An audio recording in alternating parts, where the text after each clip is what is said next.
Bonsoir à tous. Décarboner le mix énergétique en Outre-mer. C'est l'actualité récente qui donne tout son sens sur le sujet sur lequel nous allons nous pencher. La COP23 vient de se terminer à Bonn en Allemagne il y a 2 jours et elle nous laisse une indication pour le moins inquiétante. Les objectifs de baisse des rejets de CO2 ne seront pas atteints. Sale temps en perspective sur la planète Terre. Et que faisons-nous, nous, du côté de l'Outre-mer? Chacune des régions de l'Outre-mer a mis en place un plan de transition pour améliorer son mix carbone. Guadeloupe, Martinique, Réunion, Guyane sont des territoires ultramarins et dans des zones non connectées, non interconnectées, comme on dit, à EDF. Les chiffres montrent que les régions ultramarines sont meilleurs élèves que la France hexagonale en la matière, mais compte tenu de leur situation particulière, sont-elles à la hauteur de leur potentialité? La législation, l'environnement local et global plaide-t-il en faveur des ambitions affichées? Quels en sont les freins et les moteurs? Comment s'inscrivent les principaux fournisseurs de carburants fossiles outre-mer? Et EDF, qui a l'obligation d'acheter le courant qu'elle ne produit pas à un tarif attractif, entre guillemets, à ceux qui le produisent en outre-mer, voit-elle d'un bon œil le développement rapide de ce mix décarboné? Alors, pour en parler, Christian Goss, le patron d'EDF, Guillaume Durand, qui est le directeur développement de Systeco, spécialiste en développement de programmes solaires, et Henri Roche, qui représente la direction générale de la société de la raffinerie aux Antilles, la SARA. Alors, je pense qu'on devrait d'abord faire un point. Où en est-on aujourd'hui? Quel est l'état des lieux? Et je vais le laisser ce soin au patron d'EDF Outre-mer. Alors, l'état des lieux sur la décarbonation du mix énergétique dans les DOM, il va être assez différent suivant nos îles. Déjà, il a progressé parce qu'il faut savoir que l'insertion du renouvelable dans les 5-6 dernières années a été en forte augmentation. On a aujourd'hui 8000 producteurs qui injectent du renouvelable au niveau des DOM. Sur l'ensemble des DOM. Sur l'ensemble des DOM. Et aujourd'hui, le mixte, il est à 27%.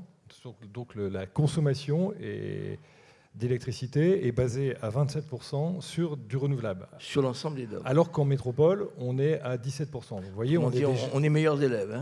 Hein. On pourrait être meilleur. On est un bon élève. Par rapport à la métropole, on est un bon élève. Mais on peut s'améliorer. Et je rappelle que l'ambition politique, c'est en 2030 d'être 100% ENR. Et EDF a 2 missions derrière ça. Une première mission qui est une mission qu'on connaît, qui est garantir l'alimentation de nos clients. On l'a vu encore à Saint-Martin récemment. Donc ça, c'est une mission qu'on doit perpétuellement respecter. Et la deuxième, c'est d'aider la collectivité, d'aider l'État à mettre en place, à aller vers ce 100% ENR, en aidant les producteurs qui veulent venir et en mettant en place des programmes ambitieux qui vont permettre d'atteindre ce mix 100% ENR. Et il y a 2 axes, c'est évidemment développer les ENR, mais aussi diminuer la consommation à travers des programmes de maîtrise de la demande importants. Alors, dites-moi, ce sera facile, ça, vous qui développez des programmes solaires aux Antilles. En Guyane, c'est différent parce qu'il y a un peu d'eau, donc ça fait du courant hydroélectrique. Alors, en Guyane, on est sur le territoire le plus avancé, puisqu'on a 62% d'énergie qui est produite à partir de ENR. 62%, c'est les 2/3, grâce en particulier au barrage de Petit-Saut et à la richesse de l'eau sur le territoire guyanais. À l'inverse, on a des territoires comme la Martinique où on n'a que 7%. Donc là, on est aux 2 extrêmes, et avec un mix, comme j'ai dit tout à l'heure, à 30% en moyenne de renouvelables. Monsieur Durand, il y a du boulot. Oui, il y a du travail. L'avantage, c'est que le solaire, aujourd'hui, c'est une des ressources les plus abondantes sur nos îles en tant que renouvelable.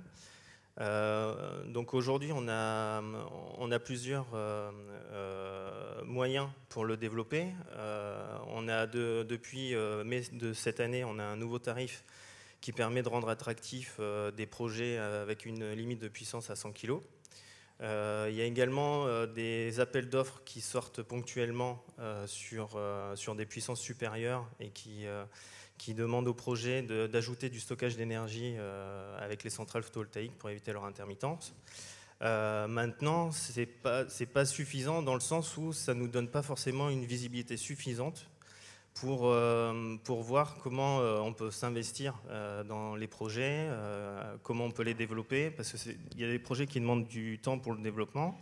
Par exemple, les appels d'offres de la Creux, on n'a toujours pas de visibilité sur est-ce qu'il va y en avoir d'autres ou pas. Et il y a un autre sujet qui est important et qui sera le futur du photovoltaïque dans nos îles, c'est l'autoconsommation.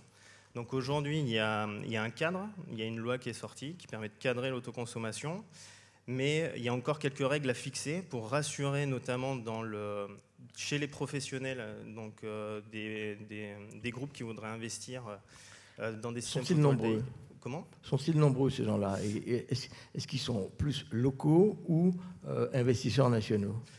Est-ce que vous trouvez par exemple des grands investisseurs comme EDF pour certains sujets par exemple? Alors là, on est plus l'autoconsommation, c'est difficile parce que aller installer une centrale sur un toit pour le vendre à l'électricité produite à la personne qui est dessous, pour le financer, c'est assez compliqué. Parce qu'il faut être sûr que la personne qui est dessous va acheter le tarif à un certain prix pendant au moins une durée de 10 à 15 ans. Donc c'est quasi impossible. Enfin, les montages qui fonctionnent bien, c'est les groupes qui sont dans cette dynamique de réduire leur empreinte sur l'environnement. Ça permet aussi de fixer une partie des charges de la partie consommation. Aussi le fait de rentrer dans un projet photovoltaïque. On parlait de MDE, que ce soit pour du particulier ou pour du pro. Eh bien forcément, il y a une approche MDE qui est faite parce que vu qu'on produit de l'électricité, moins on en consomme et plus le taux de couverture du solaire va être élevé. Donc nous, ce qu'on se rend compte dans nos projets, c'est qu'il y a des mécanismes d'aide qui aident aussi, qui sont existants avec notamment l'Europe. Ce qui manque un peu, c'est bien définir les règles. Aujourd'hui, il faut qu'il y ait une règle qui soit bien définie pour rassurer ces groupes pour investir dans les projets. Pour que les développeurs de projets comme nous puissions développer, faire en sorte que les projets se réalisent. Est-ce que c'est rentable ? Aujourd'hui, oui, c'est rentable. Quand on cumule, grâce au photovoltaïque, le prix a diminué, a été divisé par 10 en l'espace de 5 ans, au niveau des modules, je parle. Là, aujourd'hui, on arrive sur des coûts de kilowattheure qui sont compétitifs avec le tarif Péréqué, mais pour investir, il faut un peu plus pour avoir une certaine rentabilité. Donc on a encore besoin d'un peu d'aide pour le moment. Est-ce que EDF vous achète le courant assez cher? Alors là, on est sur le modèle de l'autoconsommation. Sur le modèle de l'autoconsommation, il n'y a pas d'injection sur le réseau. Donc ça veut dire que l'économie se fait par rapport à l'électricité qui n'est pas consommée sur le réseau. Donc c'est là où le solaire est compétitif avec le tarif qui est péréqué en Outre-mer. Après, il y a l'autre modèle qui existe, c'est je deviens producteur, j'ai une toiture qui est assez intéressante, entre 500 et 600 mètres carrés. Il y a un tarif qui est là pour des centrales jusqu'à 100 kg. Donc aujourd'hui, le tarif, il est acheté à 16,80 centimes en Guadeloupe et en Martinique. C'est rentable. Aujourd'hui, ça permet une certaine rentabilité. La difficulté, c'est que le tarif diminue tous les trimestres.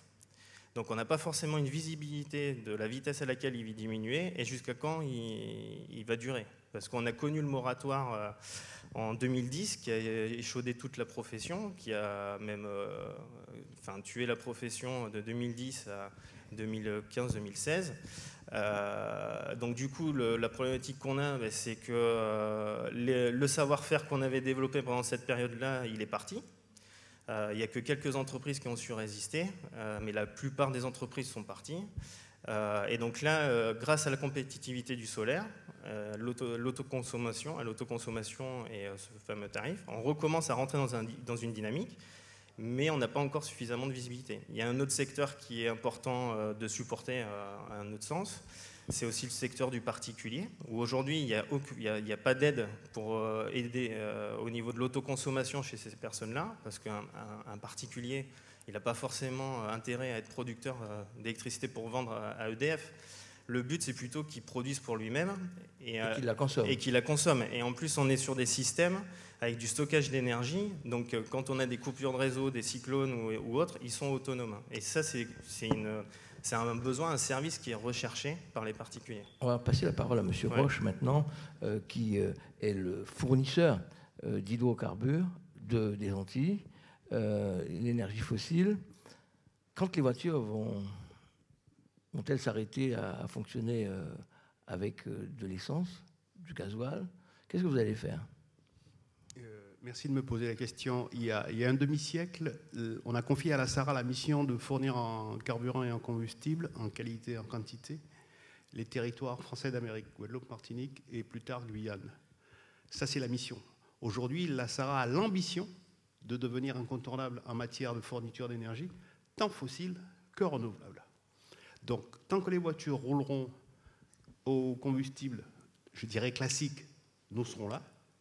Notre volonté, c'est d'être aussi là demain, quand elles rouleront avec des combustibles renouvelables du style de l'hydrogène.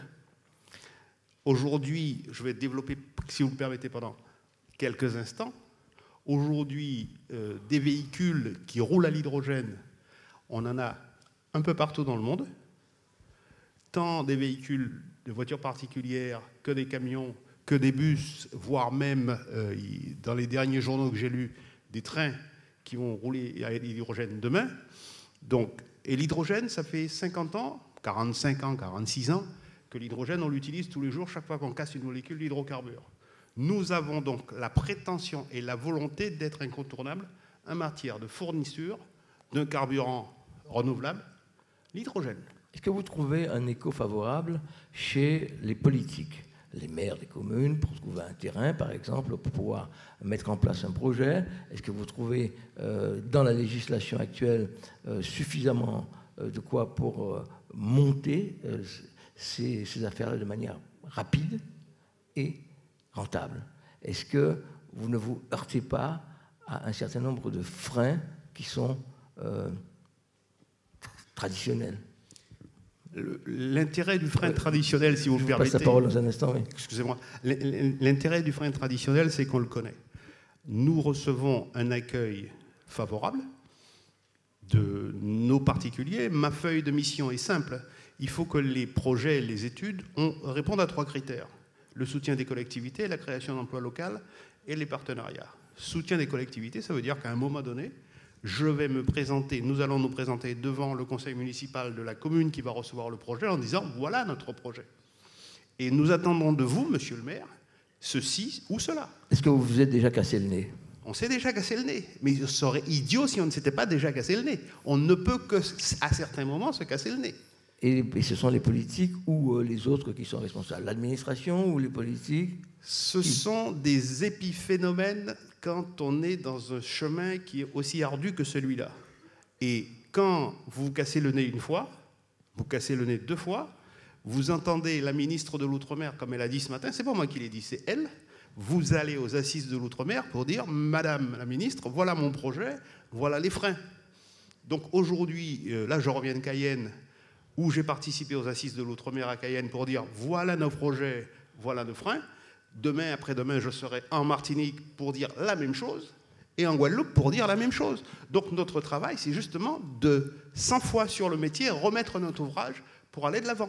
Monsieur Gosse, quand on parle de Saint-Martin, est-ce que c'est plus facile d'imaginer la reconstruction de Saint-Martin avec des productions décarbonées que une réparation qui serait faite de briques et de broc?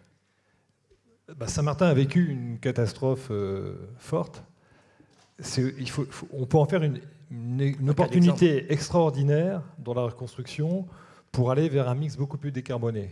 Et ce qu'on a proposé, nous, à la collectivité et à l'État, c'est d'avoir un programme ambitieux de reconstruction qui va permettre de, à la fois, développer fortement les ENR de plusieurs manières, en développant du photovoltaïque, en mettant en place des batteries, des stockages, en mettant des chauffe-eau solaires, par exemple. Il y a énormément de toitures qui ont été endommagées.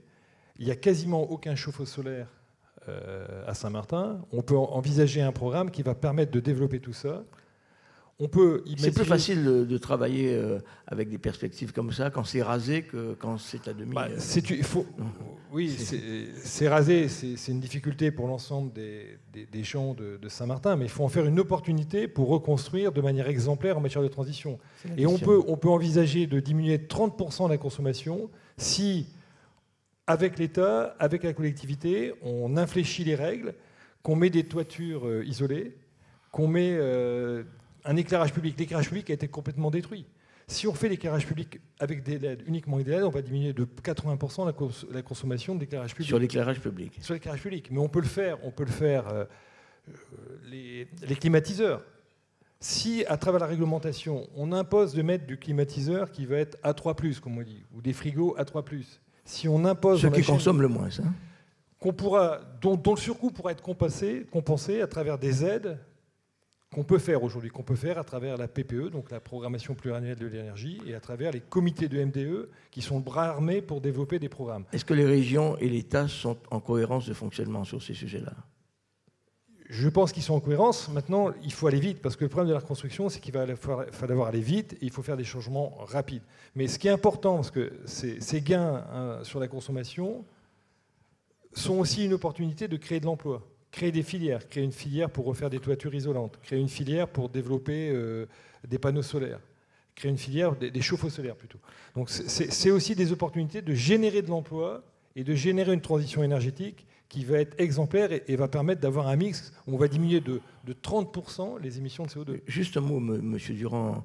Est-ce que le travail qui risque d'être fourni aux jeunes Guadeloupéens, Martiniquais, Guyanais, est à leur portée? Est-ce que vous n'avez pas là aussi un problème de qualité, de formation et de niveau de formation?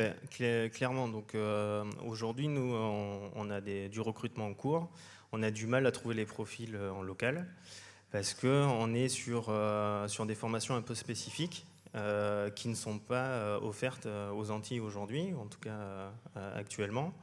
Et encore une fois, pour pouvoir monter une filière, il faut pouvoir lui donner de la visibilité.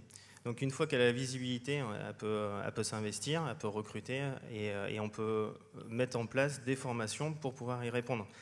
Les renouvelables, c'est l'avenir, clairement. Enfin, aujourd'hui, de par son prix, de par le fait qu'on soit dépendant d'énergie fossile, qu'il faut devenir indépendant au niveau des énergies dans l'outre-mer, c'est vraiment l'avenir. Donc autant donner une carte avec des aides au départ pour aider la filière au départ, mais que ce soit des règles bien définies, bien claires, parce qu'à un moment, on n'en aura plus besoin.